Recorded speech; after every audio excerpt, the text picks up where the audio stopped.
Kwa hivyo leo tunasoma kuhusu ishara, na ni mbinu ambayo unatumia watu, matukio, mawazo, vitendo au maneno kuwasilisha ujumbe.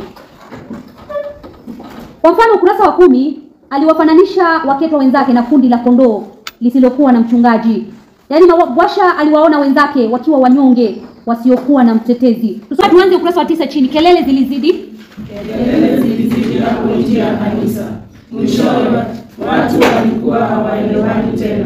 Wengine walianza kuwalaumu wenzao huku wakiwaita wasaliti. Wengine walidai kuna wale walionunuliwa na wakule ili wachome makao yao wenyewe kwa tamaa ya pesa. Baadhi yao hata wakasema kuwa waliouza wake zao kwa wakuu ili wapate ajira. Mabwasha aliposikia haya, alihisi mkuki wa moto umemchoma kifuani. Moyo ulimwenda mbio. Alitamani atoke nje ili kukabiliana na lawama hizo zisizokuwa na msingi.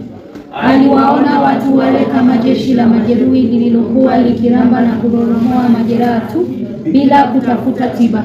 Watanyanyaswa hadi lini? Watabaguliwa na kutengwa mpaka lini? Aliwafahamisha Waketwa wenzake na kundi la kondoo lisilokuwa na mchungaji. Kondoo hao wamechapwa viboko, wametawanyika na kukimbilia wasikojua. Kwa hivyo hapa tunasema Mabwasha anawafananisha wenzake na kundi la kondoo. Kwa hivyo ishara hapa ni kondoo.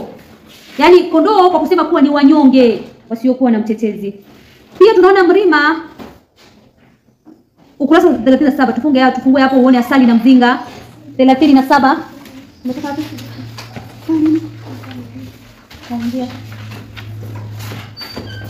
Kurasa 37, tunataka Mrima wake keshaonjeshwa asali. Sasa yuradhi kuchonga mzinga.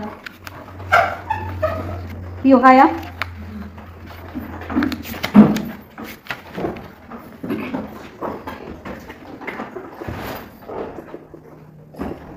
Tuanze. Mabwasha hakuamini masikio yake. Mabwasha hakuamini masikio yake. Alifunua kinywa akakiacha wazi kutokana na nguvu uliyopata. Mlima wake keshaonjeshwa asali. Sasa yuradhi kuchonga mzinga. Hapa Mrima alikuwa ameonjeshwa pombe. Kwa hivyo sasa alikuwa tayari kuandamana na wenye pesa ili asikoze ile pombe. Kwa hivyo asali hapa ni pombe. Na kuchonga mzinga ni pale ambapo lazima aandame Sangilu ili ampe pesa aende akanywe pombe. Hiyo ndio ishara au taashira. Ukurasa 41. Hapa jihadhari usimkumbatie simba. Huyu ni Mabwasha anamtahadharisha Mrima. Tuanze my love 41. My love. Kuna uhusiano gani na Sangilu? Jana nilishuhudia akikupa pesa nyingi sana. Kumbuka vile alivyokutusi alipoona usuhuba wetu hawezi kuvunja. Kumbuka kile kibanganicho siku ya harusi yetu. Vuta fikira mume wangu. Jihadhari usimkumbatie simba ukidhani amelala au anakutafutia mke mwingine. Mabwasha alisaini.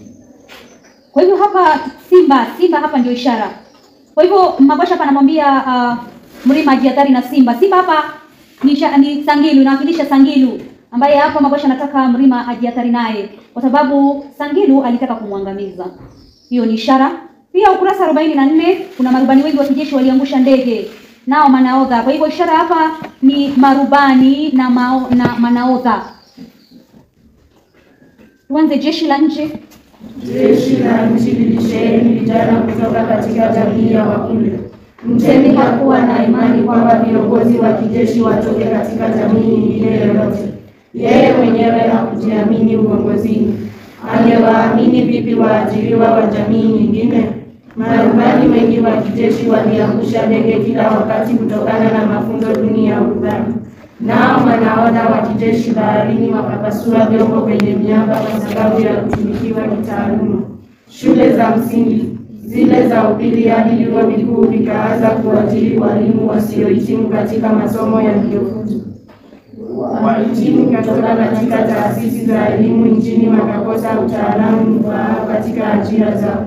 Mtindo ukawa ni bora elimu kuliko elimu bora. Kwa hivyo hapo kuna ishara ya marubani na manahodha. Hapa ni ishara ya kuwa mtemi lesulia na wale ambao wanamshauri wanashindwa kuongoza matuo, nchi ya matuo. Pia kuna ule wimbo ukurasa 56.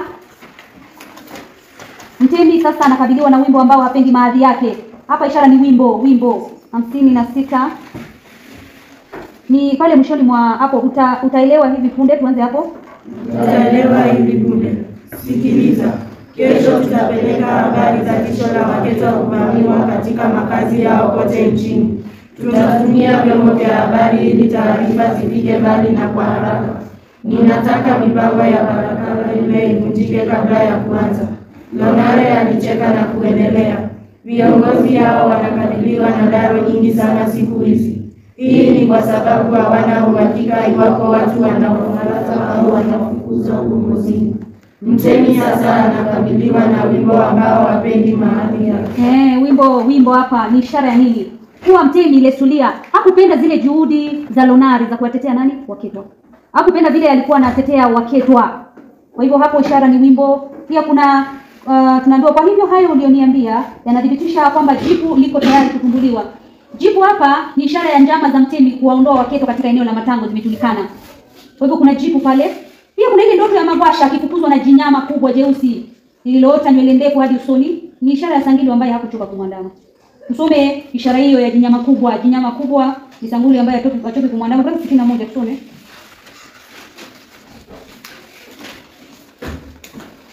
Tuanze hapo 60 baada ya tukio hili.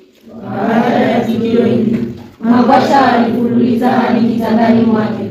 Huko alijifunika shuka kukulia hadi usingizi kumtwaa. Akiwa usingizini, aliota ndoto ya kutisha sana. Aliota anafukuzwa na jinyama kubwa sana. Jinyama lilikuwa jeusi limeota nywele ndefu hadi usoni. Lilitoa sauti kama radi. Kila nilipofunua kinywa kutoa sauti, machonge makubwa ya meno yalionekana. Ulimi wake mrefu na mwekundu ulishuka hadi kidevuni. Macho yake ya kutisha yalimtazama Magwasha kwa ghadhabu. Kwa hivyo hapa jinyama kubwa ni Sangilu, ni ishara ya Sangilu ambaye hatoki kumwandama Magwasha. Pia Mrima anaambiwa anamkumbatia Chui. Chui hapa ni ishara ya Sangilu ambaye njama yake ni kumtenga Magwasha ili Magwasha ateseke na mshowe amkubali. Pia kuna ishara ya nyuki. Acha aendelee kuwabusu samahani. Hapa ni ishara ya Vimanda aliyofanya nao mapenzi akinywa pombe.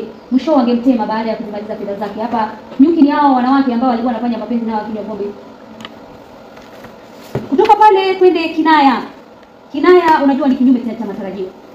Kwa mfano, Magwasha anamshukuru chifu kwa maneno yake ya busara, anaita ya busara.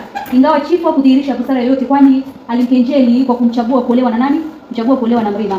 Magwasha pale anakwambia wakati ambapo anachagua Mrima ili amoe, anaenda pale kwa chifu Mshabaha anamwambia hakupendezwa na vile amechagua nani? Mrima na kumwacha nani? Sangilu. Kwa hivyo Magwasha pale anamwambia anamshukuru chifu, anamwambia amemshukuru kwa maneno yake ya busara.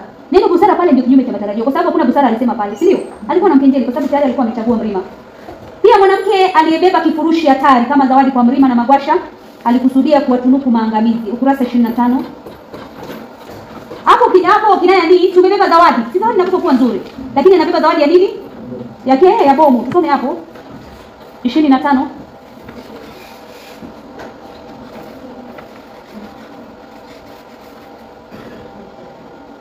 Mwanzo hapo kaka, mbona hivyo? Kaka, mbona hivyo? Sitaki aibu mbele za jamaa yangu. Hebu nipishe. Mwanamke alipaaza sauti na kuwafanya watu wote pale kumtazama. Msimamizi alipoona mwanamke huyo amepania kuwafikia maharusi, alikichukua kifurushi hicho ghafla na kukirusha mbali sana na ule umati. Baada ya walipoona vile, walipiga vidoko na wengine kumaka kwa sauti. Wengi hawakujua kilichokuwa kikiendelea. Kifurushi kilipeperuka angani na kilipodunda chini. Mlio mkali kama wa bomu ulisikika mahali pale. Taharuki na tafrani kuu ikatawala mahali pale. Watu wakawa wanakimbia huku na huko. Kila mtu ikawa ni mguu ponye. Maharusi walikimbizwa kwenye gari na kuondolewa mbio bahari pale.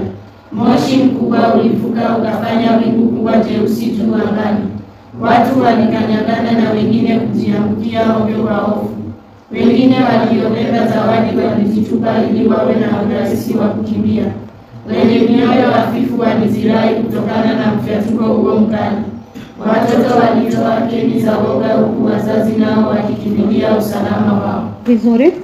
Kwa hivyo ni Kinaya, mwanamke amebeba kifurushi ambacho ni bomu kama zawadi. Anabeba zawadi ambayo ni kifurushi cha bomu, asitegemee hayo, ni kinyume cha matarajio. Pia ni kinyume cha matarajio wakati Mrima alikuwa pale ofisini wakipatana na Sangili. Wakati baada ya Sangili kumpa pesa, alimpa nini? Akamuuliza kama agawi familia yake, si alikataa. Anamgonga mgongo kumpongeza. Unajua kupongeza mtu unamgonga mkono kuonyesha pia ni rafiki yako, lakini hicho ni kinyume cha matarajio kwa sababu mambo ambayo anafanya ili kumharibia maisha.